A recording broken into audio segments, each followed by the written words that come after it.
Hi hello ಎಲ್ರಿಗೂ ನಮಸ್ಕಾರ. ನೀವು ನೋಡ್ತಾ ಇದ್ದೀರಾ ಸುಮನ್ ಟಿವಿ ಕನ್ನಡ.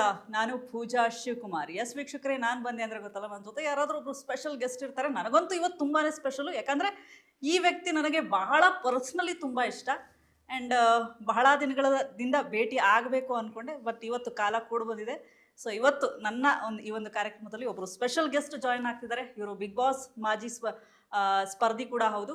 ಜೊತೆಗೆ ಬಿಗ್ ಬಾಸ್ ಮನೆಯಲ್ಲಿ ಅವ್ರದೇ ಶೈಲಿಯಲ್ಲಿ ಆಟ ಆಡೋದ್ರ ಮೂಲಕ ಎಲ್ಲರ ಮನೆ ಮಾತಾಗಿದ್ರು. ಜೊತೆಗೆ ಇವರ ಒಂದು ನೇರ ನುಡಿಯ ಮೂಲಕವೇ ಬಹಳಷ್ಟು ಸುದ್ದಿಯಲ್ಲಿರ್ತಾರೆ. ಎಸ್, ಅವರೇ ನಮ್ಮ ನಿಮ್ಮೆಲ್ಲರ ಪ್ರೀತಿಯ ಪ್ರಶಾಂತ್ ಸಂಪರ್ಗಿ ಸರ್ ನಮ್ಮ ಜೊತೆಗಿದ್ದಾರೆ. ಸರ್ ನಮಸ್ತೆ, ಕಾರ್ಯಕ್ರಮಕ್ಕೆ ಪ್ರೀತಿಯ ಸ್ವಾಗತ ಸರ್.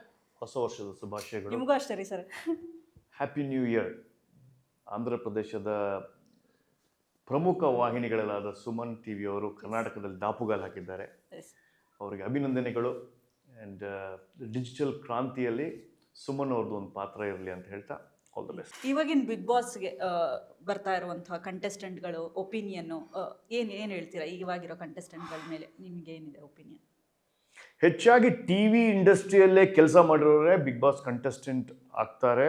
ಅವರಿಗೆ ಸ್ವಲ್ಪ ಹೆಚ್ಚಾಗಿ ಪ್ರಾಮುಖ್ಯತೆ ಇರುತ್ತೆ. ಯಾಕಂದರೆ ಕ್ಯಾಮ್ರಾ ಅಂದ್ರೇನು, ಮೈಕ್ ಅಂದ್ರೇನು, ಆಡಿಯನ್ಸ್ ಏನು ಬೇಕು ಅನ್ನೋದನ್ನು ಒಂದು ಪರಿಜ್ಞಾನ ಇರುತ್ತೆ. ಸೊ ಈಗ ಗಿಲ್ಲಿ ಆಗಿರ್ಬೋದು, ಅಥವಾ ನನ್ನ ಸೀಸನ್ನಲ್ಲಿ ಪಾವಗಡ ಮಂಜು ಮಜಾ ಟಾಕೀಸ್ ಆಗಿರ್ಬೋದು, ಸೃಜನ್ ಲೋಕೇಶ್ ಆಗಿರ್ಬೋದು, ಎಲ್ಲರೂ ಟಿ ವಿಯಲ್ಲಿ ದುಡಿದು ಟಿ ವಿಯನ್ನು ತಮ್ಮ ಮುಖ್ಯ ಕಸುಬಾಗಿ ಮಾಡ್ಕೊಂಡಿರ್ತಾರೆ. ಸೊ ಅದು ಇರ್ಬೇಕಾದ್ರೆ ಅವ್ರಿಗೆ ಸ್ವಲ್ಪ ಈಸಿ ಆಗುತ್ತೆ.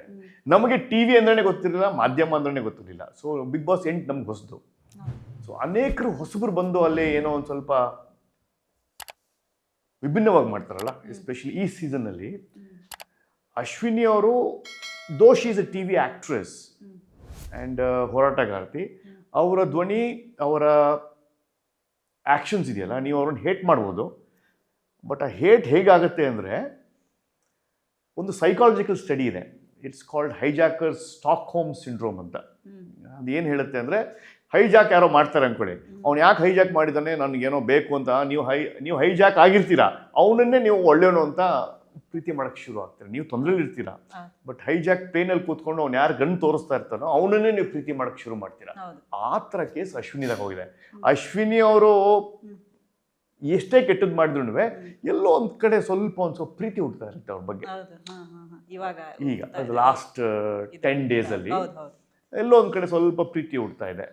ಮೊದಲನೆಯ 50-60 ದಿನ ಅವ್ರ ಬಗ್ಗೆ ದ್ವೇಷ, ಅಸೂಯೆ, ಕೋಪ, ಅಹಂಕಾರ, ಜಂಬ ಎಲ್ಲವೂ ಇತ್ತು. ಈಗ ಒಂಥರ ಅದೆಲ್ಲೋ ಒಂದು ಕಡೆ ಈ ಸ್ಟಾಕ್ಹೋಮ್ ಸಿಂಡ್ರೋಮ್ ಅಂತ ಗೂಗಲ್ ಮಾಡಿ ನೋಡ್ಬೇಕು ನೀವು. ಆ ಸ್ಟಾಕ್ಹೋಮ್ ಸಿಂಡ್ರೋಮಲ್ಲಿ ಹೈಜಾಕರನ್ನೇ ಪ್ರೀತಿ ಮಾಡೋದು, ಅಥವಾ ಕಳ್ಳ ಡೆಕಾಯಿಟಿ ಮಾಡಕ್ಕೆ ಬಂದವನ್ನೇ ಪ್ರೀತಿ ಮಾಡೋದು.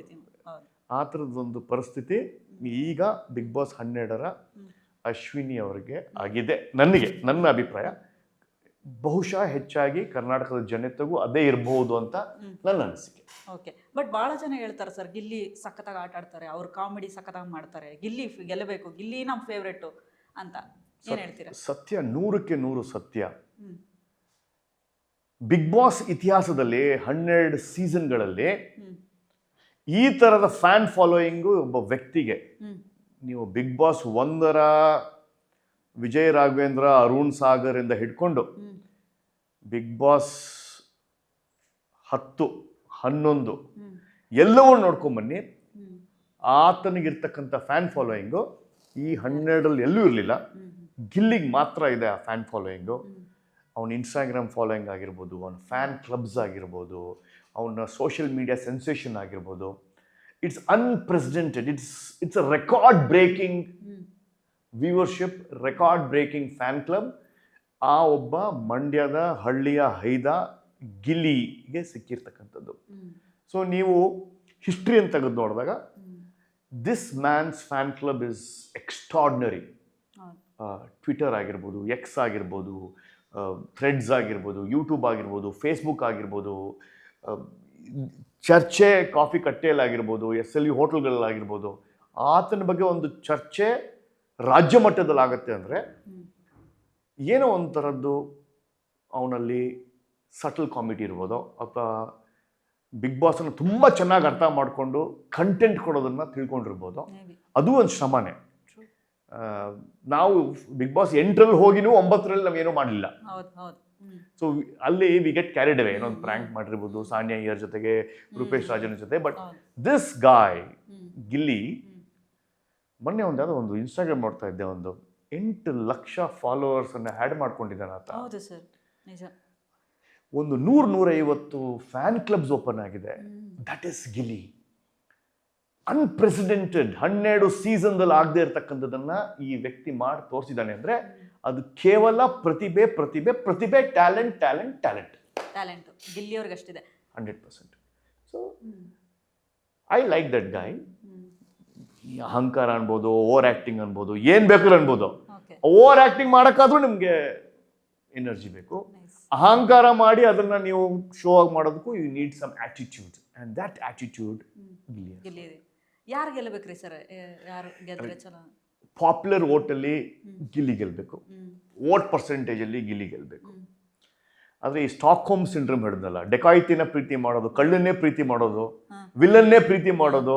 ಮನೆಯಲ್ಲಿ ಕೂಡ ಹಾಕಿದಾಗ ಒಬ್ಬ ಕಳ್ಳ ಬಂದು ನಿಮ್ನೆಲ್ಲ ಒಟ್ಟೆ ಕೂಡ ಹಾಕಿರ್ತಾನೆ, ಅವನ ಮೇಲೆ ಅವನ ಅನುಕಂಪ. ನಮ್ಮ ಮನೇಲಿ ತೊಂದರೆ ಇದೆ ಅದಕ್ಕೆ ಕಳ್ತನ ಮಾಡ್ತಾ ಇದ್ದೀನಿ, ಅವನ ಮೇಲೆ ಅನುಕಂಪ ಬಂದ್ಬಿಡತ್ತೆ. ಆ ಅನುಕಂಪ ಎಲ್ಲಿ ಅಶ್ವಿನಿ ಗೌಡ ಹೋಗ್ಬಿಡುತ್ತೋ ಅದು ಗೊತ್ತಿಲ್ಲ. ಅನುಕಂಪನೋ ಪ್ರೀತಿನೋ ಅಥವಾ ಅವ್ರ ವ್ಯಕ್ತಿತ್ವನೇ ಚೇಂಜ್ ಆಗಿದೆಯೋ, ಎಲ್ಲೋ ಒಂದ್ ಕಡೆ ಅವ್ರನ್ನೇ ನೋಡಿ ನೋಡಿ ನೋಡಿ ನೋಡಿ 90 ದಿನ ಅವ್ರನ್ನೇ ನೋಡಿ ನೋಡಿ ಅಶ್ವಿನಿ ಅವರು ನಮ್ಮ ಮನೆ ಮಂದಿ ಗತೆ ಕಾಣಕತ್ತಾರೆ. ಹಂಗ ಅನ್ಸತ್ತೆ ನನಗ. ಅನುಕಂಪ ಶುರುವಾಗೈತಿನ್ರಿ. ಈಗ ಸಂಜೆ 9-9:30 ಅನ್ಕೊಳ್ಳೆ ಹಾಕಿದ ಧ್ವನಿ ಅಲ್ಲ, ಪೂರಾ ಧ್ವನಿ ಹಾಕಿದ ಪೂರಾ ಮನ್ಯಾಗ. ನೀವು ರೂಮ್ನಾಗಿರ್ರಿ, ನಮ್ಮ ಮನ್ಯಾಗ ಯಾರು ಮಾತಾಡೋದು ಅನಿಸ್ತದೆ. ರೂಮ್ನಾಗ ಬೇರೆ ಏನ್ರಿ ಕೆಲಸ ಮಾಡ್ತಿರ್ರಿ, ಅಲ್ಲಿ ಟಿವಿ ಹಚ್ಚಿದ್ರೆ ನಮ್ಮ ಮನ್ಯಾಗ ಯಾರೋ ಮಾತಾಡಕತ್ತಾರ. ಹಂಗ ನನ್ಗೆ ಫೀಲಿಂಗ್ ಆಗತ್ತಿತ್ತು ಮೊನ್ನೆ 1-2 ದಿವಸ. ಏನು ಇದು ಮರ, ನಮಗ ಅಶ್ವಿನಿ ಮನೆಗೆ ಬಂದಾಳೆ ಏನಂತ ಅನ್ಸತ್ತೆ ನನಗೆ. ಸೊ ಆ ಅನುಕಂಪ. ಬಟ್ ನನ್ನ ಓಟ್ ಗಿಲ್ಲಿಗೆ ಅದ ಬಿಡ್ರಿ. ಈಕಿ ಈಗ ಹಂಗ ಅನುಕಂಪ ಶುರು ಆಗೈತೆ ನಾ ಲೈಟ್ ಆಗಿ. ಎಲ್ಲೋ ಒಂದ್ ಕಡೆ ಡಾರ್ಕ್ ಹಾರ್ಸ್ ಅಂತಾರಲ್ಲ, the dark horse might be Ashwini Gowda. Reasons ಏನಿರ್ಬೋದು, ಎಲ್ಲರೂ ಎದುರಾಕೊಂಡು ಬದುಕಿದ್ದಾಳೆ ಅವಳು. ಒಬ್ಬಳೇ ಒಂಟಿ ಸಲ್ಗಿಯಾಗಿ ಬದುಕಿದ್ದಾಳೆ ಅವಳು. ಆಮೇಲೆ ರಕ್ಷಿತನ ಪ್ರೀತಿ ಮಾಡಿ ಬದುಕಿದ್ದಾಳೆ ಅವಳು. ಜಾನ್ವಿ ಜೊತೆ ಇದ್ದಾಗ ಒಂದು ಟಾಕ್ಸಿಕ್ ರಿಲೇಷನ್, ಅಂದ್ರೆ ಅವರಲ್ಲೇ ಗುಟ್ಟು ಮಾಡ್ಕೊಂಡು ಏನೋ ಷಡ್ಯಂತ್ರ ಮಾಡ್ಕೊಂಡು ಗಾಸಿಪ್ ಮಾಡ್ಕೊಂಡು ಅಲ್ಲೆಲ್ಲೋ ಒಂದ್ ಸ್ವಲ್ಪ ಗ್ರಾಫ್ ಡೌನ್ ಆಗಿತ್ತು. ಬಟ್ ಆಮೇಲೆ ಅವರ ವ್ಯಕ್ತಿತ್ವ ಒಬ್ಬೊಬ್ಬರೇ ಇದ್ದು ಎಲ್ಲರನ್ನೂ ಜೊತೆ ಸೇರ್ಕೊಂಡು ಮನೇಲಿ ಬದುಕೋದಿದೆಯಲ್ಲ, it's very difficult, and that Ashwin is doing.